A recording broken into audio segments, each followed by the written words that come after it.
I always believed silence was strength. That if I stayed quiet long enough, kind enough, patient enough, eventually, everything would settle into place. That people would see me for who I truly was. I was wrong. That morning started like so many others. I woke up before sunrise, not because I had to, but because my body no longer allowed me the luxury of sleeping in. The clock read 5:12 a.m. when I opened my eyes, staring at the faint cracks on the ceiling above my bed. For a moment, I lay still, listening. The house was quiet. Too quiet. It had been that way for years now. I pushed myself up slowly, careful with my knees. They protested, as usual. Age doesn't arrive all at once. It settles in piece by piece, until one day you realize it has taken permanent residence. I made my bed with practiced precision. Corners tucked neatly, blankets smoothed. That habit had stayed with me long after everything else in my life had unraveled. I walked to the mirror. A woman stared back at me.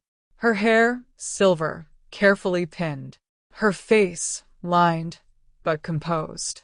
Her eyes, tired, though they tried not to show it. "Good morning, Zoe," I whispered to my reflection. I said it every day, just to remind myself I was still here. Church days used to feel different. They used to feel warm. Years ago, Sundays meant laughter in the kitchen, the smell of fresh bread, soft music playing while I moved between stove and table. But those memories felt like they belonged to someone else now. That life had slipped away quietly, without ceremony. I chose a simple dress, light gray, modest. Nothing that would draw attention. I never wanted attention. Not anymore. By the time I stepped outside, the morning air was crisp. My daughter's car was already parked by the curb. She didn't come inside. She never did anymore. I opened the passenger door and slid in carefully. "Morning," she said, not looking at me. "Good morning, sweetheart," I replied gently. In the back seat sat my granddaughter, Lily. 17. Always on her phone. Always somewhere else, even when she was right in front of me. She didn't greet me. Didn't even glance up. I smiled anyway. Habits are hard to break. The drive was quiet. Not peaceful quiet. Not comfortable quiet. The kind of quiet that presses on your chest. I watched the streets pass by through the window, noticing things I used to ignore. A closed cafe. A man walking his dog. A woman watering plants on her porch. Ordinary lives. Uncomplicated lives. At least, that's how they looked from the outside. When we arrived at the church, they stepped out quickly. Too quickly. I followed more slowly, steadying myself as I got out. "Can you walk a bit faster?" my daughter muttered under her breath. I tried. I really did. But my body doesn't listen the way it used to. Inside, sunlight poured through the tall windows, painting the wooden benches in soft colors. It should have felt comforting. It used to. I spotted someone waving, an old friend. I started to lift my hand to wave back when Lily suddenly stepped in front of me. "Grandma," she said sharply. Something in her tone made my chest tighten. "We're sitting up front today," she continued. "Important people are here." I blinked. "Oh, all right," I said softly. "I'll just sit with." "No," she cut me off. Her voice lowered, but not enough. "You'll sit somewhere else." I froze.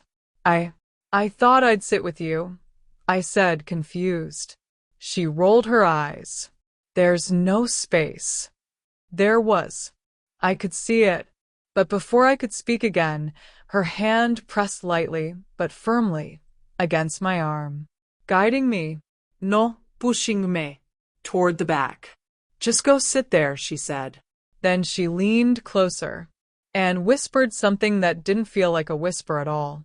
"You always look so miserable. It's embarrassing." My breath caught. "And honestly," she added, shrugging, "I'm not surprised he left you." The world didn't shatter. It didn't explode. It just stopped, right there in the aisle. People walked past us. Voices murmured. Music played softly in the background. But none of it reached me. All I could hear were her words. Not surprised he left you. I stood there longer than I should have. Long enough for the moment to become visible. For people to notice. For silence to form around me. Then someone gently touched my elbow. Zoe, a soft voice said. I turned. A familiar face. Kind eyes. Come sit with me. I nodded. I don't remember walking to the seat. I don't remember sitting down. I don't remember the first half of the service at all. But I remember one thing clearly. The moment something inside me shifted. Not broke. Not shattered. Shifted. Like a door unlocking after years of being sealed shut. For decades, I had stayed quiet. For peace. For family. For dignity. For survival. I had swallowed words, hidden truths, protected people who never protected me. I told myself it was strength. I told myself it was love. But sitting there in that moment, I realized something I had never allowed myself to admit. Silence doesn't always protect. Sometimes it destroys. My hands rested in my lap, but they didn't feel like mine anymore. My heart was beating faster. Not with fear. With something else. Something unfamiliar. Something dangerous. Or maybe something necessary. When the pastor asked if anyone had something to say, I didn't plan to stand. I truly didn't. But my body moved before my mind could stop it. And suddenly, I was walking forward, toward the front. I don't remember deciding to walk to the front. My legs just carried me there, step by step, as if they had been waiting for this moment longer than I had. The closer I got, the louder my heartbeat became. Not from fear, but from something deeper, something that had been locked inside me for years and was now demanding to be heard. I could feel eyes on me from every direction. Curious, confused, uncomfortable. I had spent most of my life avoiding attention, and now I was standing in the one place where there was no escape from it. May I say something? I asked. My voice didn't tremble the way I expected it to. The pastor hesitated for only a second before nodding and stepping aside. That small gesture felt like a door opening, not just in that room, but somewhere inside me. I turned to face the congregation. For a moment, I said nothing. I let the silence settle. It felt different this time, not suffocating, not heavy. This silence belonged to me. My name is Zoe, I began, even though everyone there already knew it. And for most of my life, I've been very good at keeping things to myself. A few people shifted in their seats. I saw my daughter stiffen. Lily finally looked up from her phone. I believed that was the right thing to do. I continued. To stay quiet. To endure. To keep peace in the family, no matter what it cost me. I paused, letting my gaze move slowly across the room. But today I realized something. My eyes landed on Lily, and it's too important to ignore anymore. My hands rested on the wooden stand in front of me. I gripped it lightly, grounding myself. I've spent years being misunderstood, I said. Not because people didn't care, but because I never told the truth. A ripple moved through the room. Not loud, but noticeable. I let people believe things about me that weren't real. I continued. I let them think I was cold, difficult, broken. I took a slow breath. And I never corrected them. I could see my daughter shaking her head slightly, already uncomfortable, already wanting this to stop. But I wasn't stopping. Many years ago, I was married, I said. And from the outside, it looked like a good life. I almost smiled at that. It wasn't. The word hung in the air. Simple, heavy, final. I learned very early in that marriage that speaking up had consequences. I continued, my voice steady. So I stopped. I adapted. I became quiet. I let my fingers trace lightly over my sleeve. There were arguments, I said carefully. At first, they sounded like any other. Then they changed. No one moved now. No one whispered. There were moments when words turned into something else, I added. Moments I never explained. Bruises I never described. Stories I invented to make everything seem normal. I rolled my sleeve slightly, not dramatically, just enough. A faint scar. Old, but real. This didn't happen once, I said. It happened over years. Quietly. Repeatedly. Someone gasped softly. I didn't look to see who. I stayed. I continued. Not because I wanted to, but because I didn't know how not to. Because I was afraid of what would happen if I left. Because I thought protecting my family meant protecting the image of our family. I finally looked directly at my daughter. You grew up believing everything was fine, I said gently. That your father was strong. That I was simply difficult. Her face had gone pale. I let you believe that, I added. And that was my mistake. The room felt smaller now. More focused. Like everything had narrowed to this moment. When he left, I continued. He didn't just walk away. He rewrote the story. I let out a quiet breath. And I stayed silent again. I could feel something shifting in the room, not just attention but understanding beginning to form. People believed I was the problem, I said. That I drove him away. That I was unhappy, distant, hard to live with. I nodded slightly. And I let that version of me exist. My voice softened. For years. I turned my head slightly, enough to see Lily again. Today, I was reminded of that story, I said. Not by a stranger. Not by someone who doesn't know me. I paused. But by someone who only knows the version of me I allowed the world to see. Lily's face crumpled, but I didn't stop. That's not your fault, I said to her, more gently now. You believed what you were shown, what you were told. I straightened slightly, but it is my responsibility to correct it. Silence. Deep, complete silence. I am not the woman you think I am, I said. I am not weak because I stayed quiet. I am not broken because I endured. My voice grew firmer, but I was wrong to believe that silence was strength. I let that settle. For a long time, I thought protecting others meant hiding the truth. I continued. I thought dignity meant never speaking about pain. I shook my head slowly, but all it did was protect the wrong person. That landed. I could feel it. Somewhere in the room, someone began to cry quietly.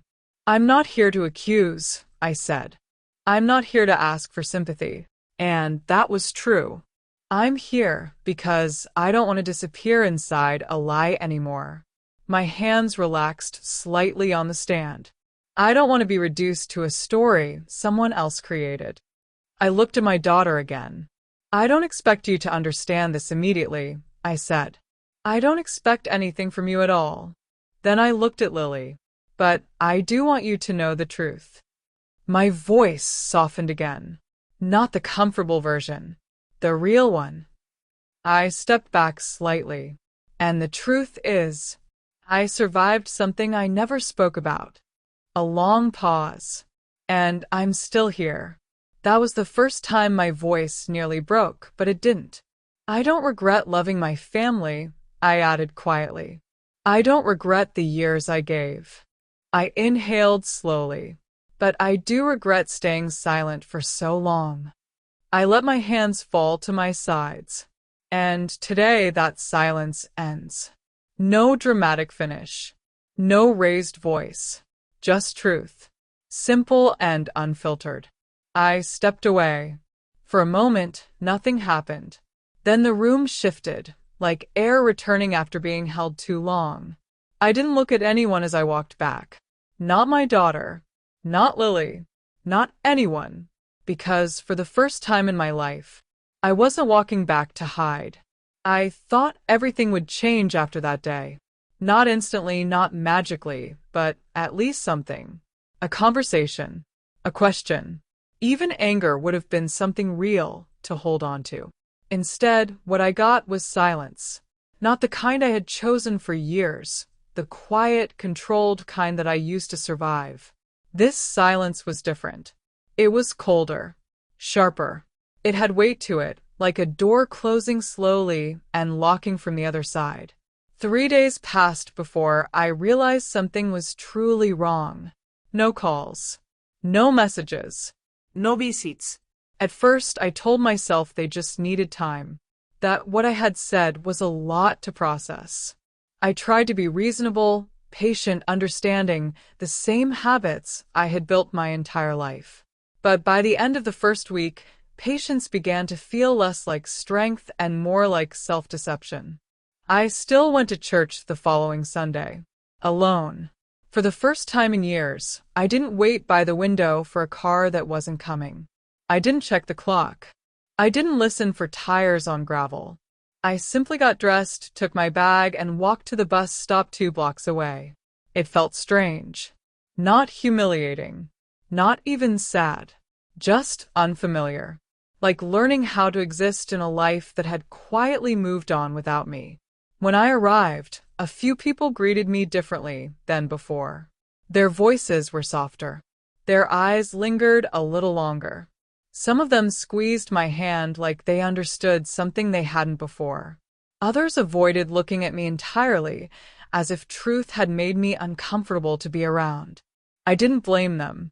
Truth often does that. I sat in the middle this time. Not in the back. Not hidden. Not placed there by someone else's decision. I chose the seat myself, and that small act felt more significant than I expected. The service passed in a blur, but not because I was overwhelmed. This time, I was simply present. I heard the words. I listened. I existed in that space without shrinking. Afterward, a woman I barely knew came up to me. "You're very brave," she said quietly. I almost smiled. Brave. It didn't feel like bravery. It felt like something that should have happened a long time ago. Weeks passed. The silence didn't break. I tried calling once. Just once.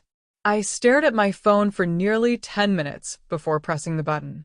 My hand trembled, not from fear of them, but from fear of what their silence might mean. The call rang. And rang. And then, voicemail. I didn't leave a message. What could I say? "Hello, I told the truth and lost my family." So I put the phone down.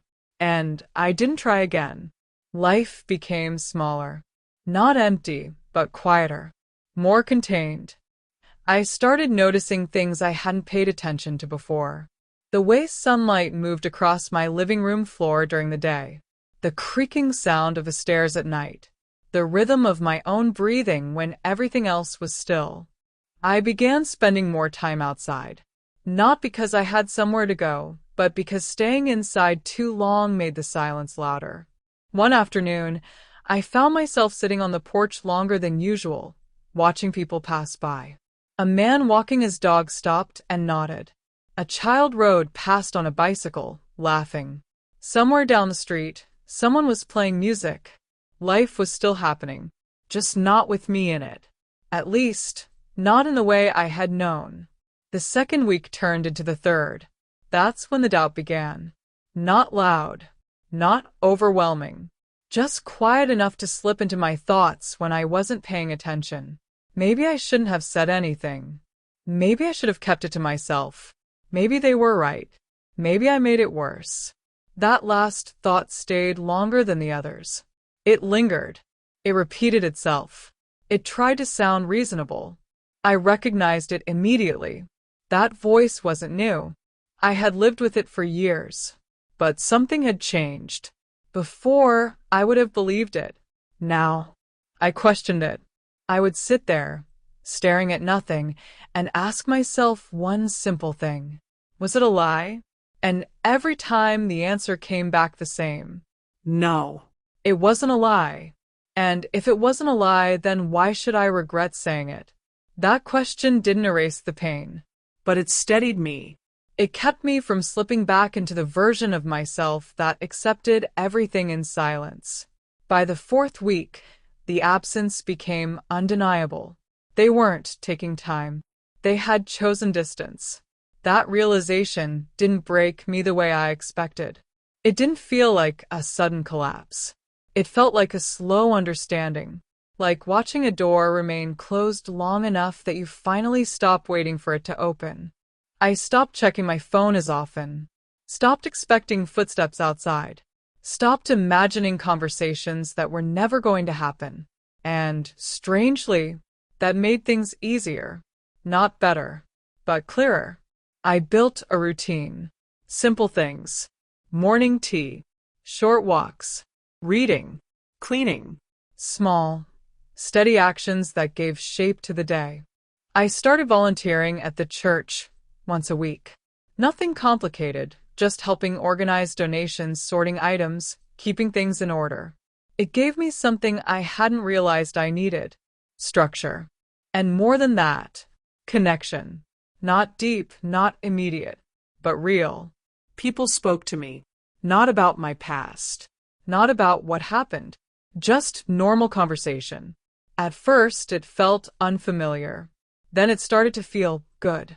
One evening, about 5 weeks after everything changed, I was sitting in my kitchen when I heard a car pull up outside. My heart reacted before my mind could. It jumped. Just slightly.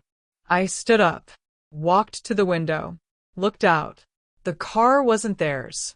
I stood there a moment longer than necessary, watching as a stranger stepped out and walked to a different house. Then I stepped back, Sat down. and for the first time since that day, I didn't feel disappointment. I felt acceptance. That was the moment I understood something important. I had spent most of my life waiting for things to improve, waiting for people to understand, waiting for the right moment to speak, waiting for permission to exist as myself. And now, There was nothing left to wait for. A few days later, I made a decision. Not a dramatic one, not something anyone else would notice, but for me, it mattered. I stopped thinking about whether they would come back. I stopped building my days around absence. I stopped measuring my life by who wasn't in it. Instead, I asked myself a different question. What do I do now? Not as someone's wife, not as someone's mother, not as someone trying to hold everything together, but as me, Zoe. The answer didn't come all at once.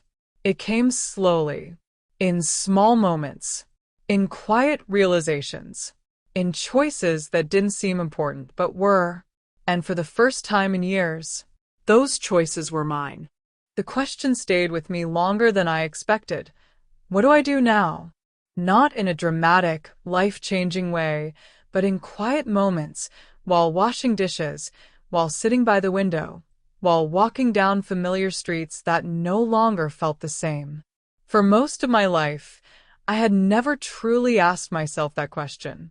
My choices had always been shaped by someone else's needs, someone else's expectations, someone else's version of what my life should look like.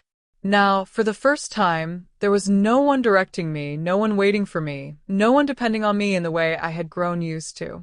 It was unsettling at first. Freedom often is. I began noticing how much of my home didn't feel like mine.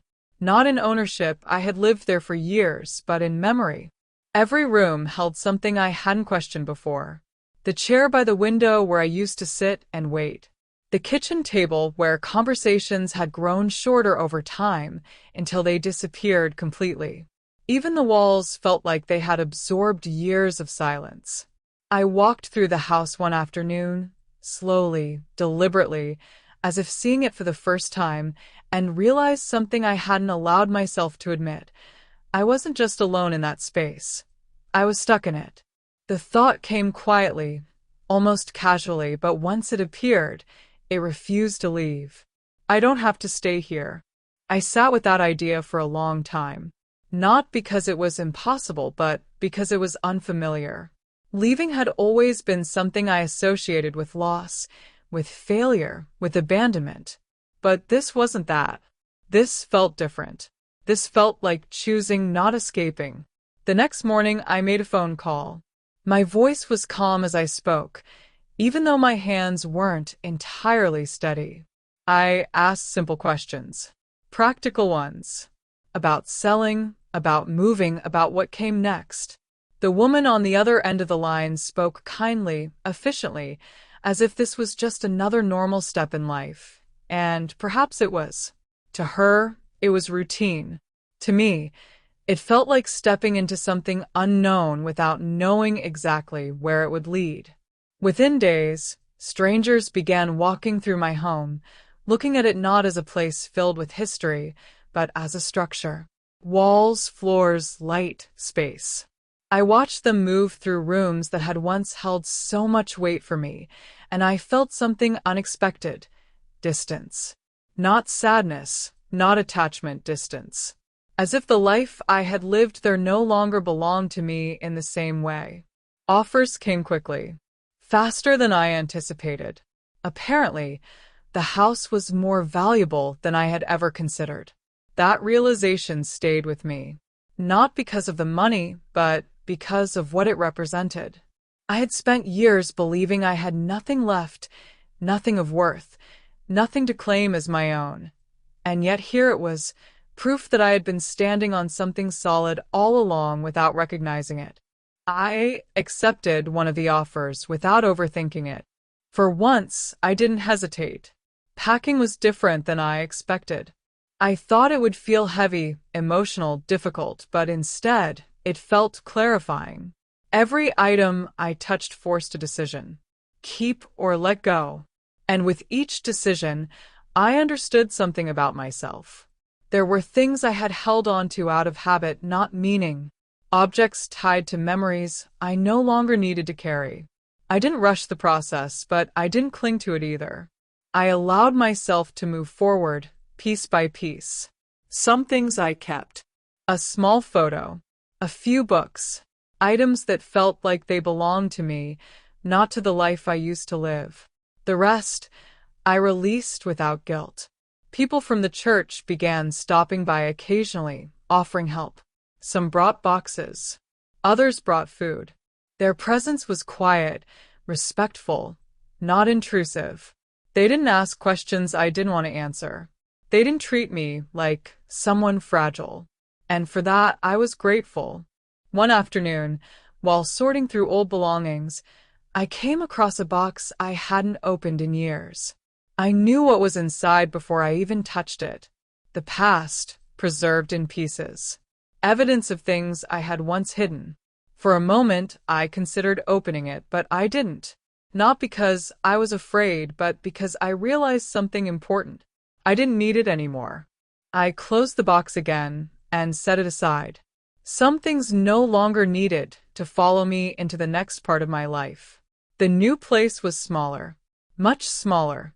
A simple apartment with a small outdoor space, just enough for a chair and a few plants.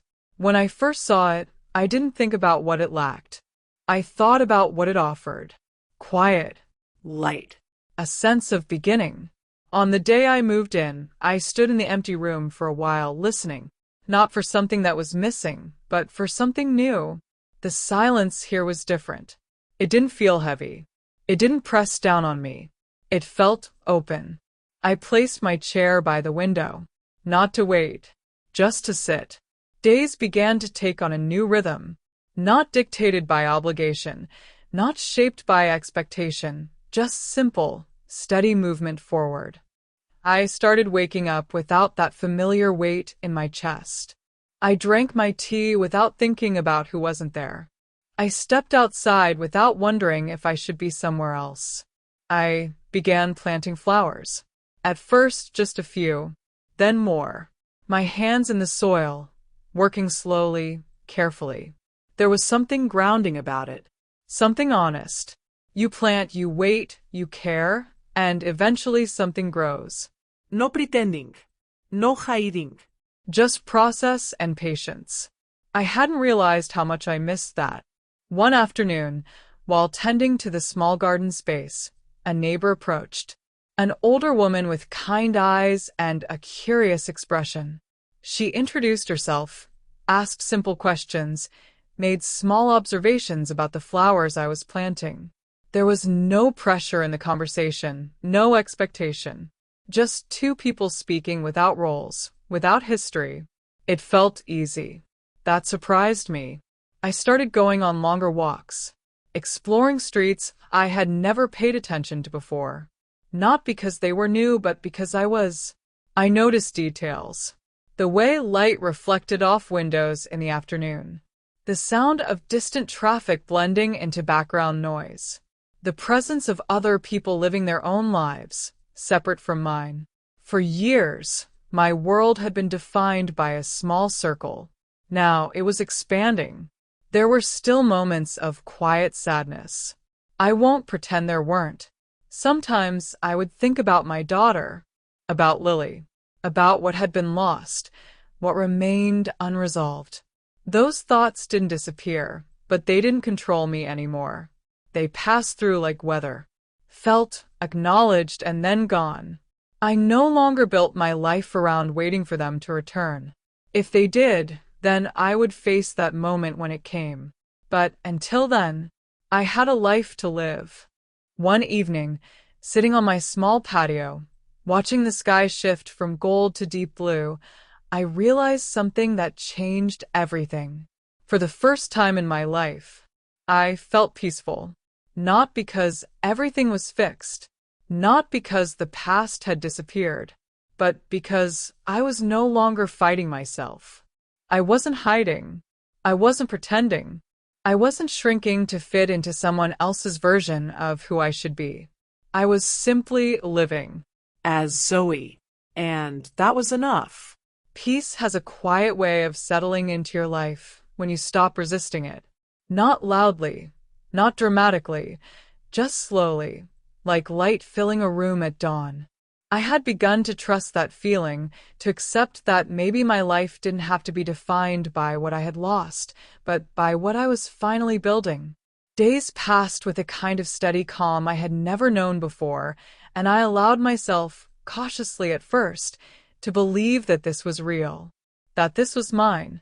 And then, one afternoon, the past knocked on my door. It wasn't unexpected in the way people imagine surprises. There was no dramatic build-up, no sense of something coming. It was ordinary. Quiet. I had just returned from the market, a small bag of groceries in one hand, my keys in the other. I remember thinking about something trivial, whether the flowers I planted needed more water, when I saw the car parked nearby. It didn't belong there. I knew that immediately. Something in me recognized it before my mind did. That subtle tightening in the chest. That instinct you don't question because it has never been wrong. I stopped walking, just for a second. Then I kept going, because whatever was waiting, I wasn't the same person anymore. When I reached my door, I didn't rush. I didn't hesitate either. I unlocked it, stepped inside, set my bag down, and only then turned around. He was standing a few steps away. Older. Of course he was. Time had marked him the same way it had marked me, but differently. There were lines on his face, a slight heaviness in his posture, but the presence was the same. That controlled stillness. That quiet confidence that used to fill every room he entered. For a moment, neither of us spoke. It felt like standing between two versions of my life, the one I had survived and the one I had built. "Zoe," he said finally. His voice hadn't changed. That surprised me more than anything. "What do you want?" I asked. No anger. No checking. Just a question. He studied me, as if trying to understand something that didn't make sense to him anymore. "I heard you've been talking," he said. Of course he had. I almost smiled. "I've been telling the truth," I replied. There was a pause. Not long, but long enough. "You've caused a lot of confusion," he continued. "People are saying things. Your daughter is upset. You've put everyone in a difficult position." The words were familiar. Too familiar. For a second, a very brief second, I felt the old reaction rise. That instinct to explain, to soften, to make things easier. But it passed. I didn't create that position, I said calmly. I just stopped pretending it didn't exist. His expression shifted slightly. Not dramatically, but enough for me to see it. This wasn't the response he expected. You're exaggerating, he said. You always had a tendency to do that, to make things seem worse than they were. I tilted my head slightly. No, I said. I just stopped minimizing them. Another pause. This one longer. I could see it now, clearly. The subtle shift in control. The way the conversation wasn't moving in the direction he was used to. You're going to regret this, he said eventually. Turning your family against you over what? Old grievances? I let out a quiet breath. They didn't turn against me because of what I said, I replied. They turned away because it was easier than questioning what they believed. That's not fair, he snapped. Fair. That word. I almost laughed. It's accurate, I said. His jaw tightened. For years, I had watched that expression from a different place, smaller, quieter, more afraid. Now I was seeing it without that filter. You're alone now, he said, his voice lower. Have you noticed that? No one's coming around. No one's calling. You've isolated yourself. I let the words sit, not because they hurt, but because I wanted to understand something. Did he actually believe that? Or did he just need me to? I'm not alone, I said finally. I'm just not surrounded by people who need me to stay silent. That landed. I saw it. A flicker. Small but real. You think this makes you strong? He asked. No, I said. I think it makes me honest. The air between us felt different now. Not tense. Not explosive. Just clear. Like everything that had once been hidden was now visible, whether he wanted it to be or not. He looked around briefly, taking in the small space. The simplicity. The absence of everything that used to define my life. This is what you chose, he asked. Yes. That's disappointing. That might have hurt me once. It didn't now. I didn't choose it for you, I replied. Silence again. But this time, it belonged to me. You should be careful, he said after a moment. Stories like yours, they spread. And not always in the way you want them to. I met his gaze. It's not a story, I said. It's my life. And people will question it. They can. And if they don't believe you, I paused. Not because I didn't have an answer, but because I wanted to feel it fully before I said it. Then nothing changes, I said, because it's still true. That was the moment something ended. Not the conversation, not the past. Something deeper. The part of me that once needed him to understand, to admit, to acknowledge. That part was gone. He seemed to realize it too. You've changed, he said quietly. Yes, I answered. He nodded slowly, as if confirming something to himself. I don't know who you are anymore. I considered that. Then I said, neither do I. But I'm learning. For a second, just a second, there was something almost human in his expression. Not kindness, not regret, but recognition. Then it disappeared. Well, he said, straightening slightly. I said what I came to say. And I heard it, I replied. He waited, as if expecting something else. An apology, a retreat, a sign of the person I used to be. I gave him none of it. After a moment, he turned and walked away. No final words. No resolution. Just departure. I stood there for a while after he left. Not frozen. Not shaken. Just still. Listening. To the silence. But this time, it wasn't heavy. It wasn't empty. It was complete. Later that evening, as I sat outside with a cup of tea, I thought about what had just happened. Not the details, not the words, but the feeling. For years, I had imagined what it would be like to face him again. I thought it would be overwhelming, emotional, difficult. It wasn't. It was simple, because I wasn't trying to survive the moment. I was just standing in it. That's when I understood something I hadn't fully grasped before. The past doesn't lose its power because it disappears. It loses its power when you stop needing it to be different. And for the first time, I truly didn't. Life doesn't transform in a single moment. There is no clean line where everything before becomes the past and everything after becomes new. Instead, change moves quietly, settling into the spaces you've cleared, reshaping how you see, how you feel, how you exist. After he left that day, after the conversation I once thought would define everything ended with nothing more than a closed door and fading footsteps, I expected something dramatic inside me. Relief, maybe, or a delayed wave of pain. But what I felt instead was something far less obvious and far more important. I felt steady. She sat down, looking around as if trying to understand this version of my life. It's different, she said. It is. Better? I thought about that. Yes, I answered. It is. She nodded slowly, absorbing that. We talked, but not about everything at once. Not about the past in full detail, not about every misunderstanding or every hurt. We spoke about small things at first. Her studies, her plans, the people in her life now. I listened, really listened, not as someone trying to guide or correct, but as someone simply present. And then, gradually, the conversation shifted. My mom, she started, then stopped. I didn't interrupt. She doesn't know I'm here, she said. I figured. She's still angry. Or maybe confused. I don't know. That's okay, I said. She frowned slightly. Is it? Yes, I replied. People need time. Sometimes more than we expect. And if she never understands? I held her gaze. Then that's her choice, I said. Not yours.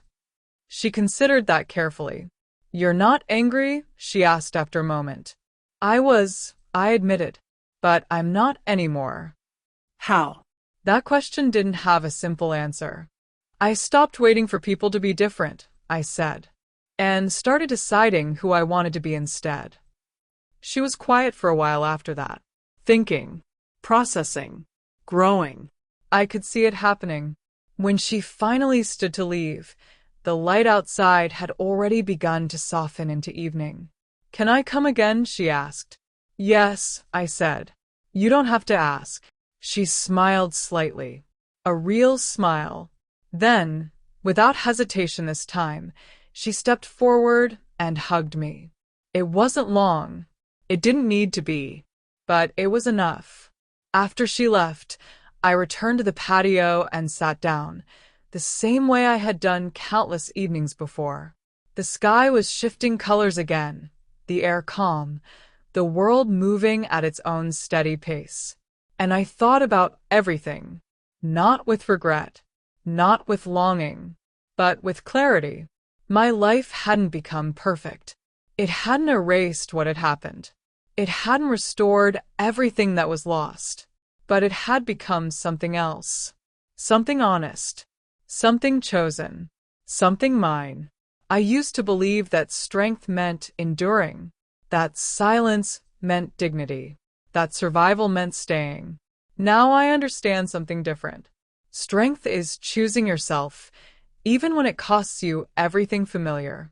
Truth is not comfortable, not easy, not always rewarded, but it is the only thing that allows you to stand without shrinking.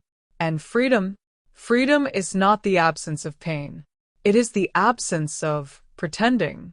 My name is Zoe, and for the first time in my life, I am not living someone else's version of my story. I am living mine.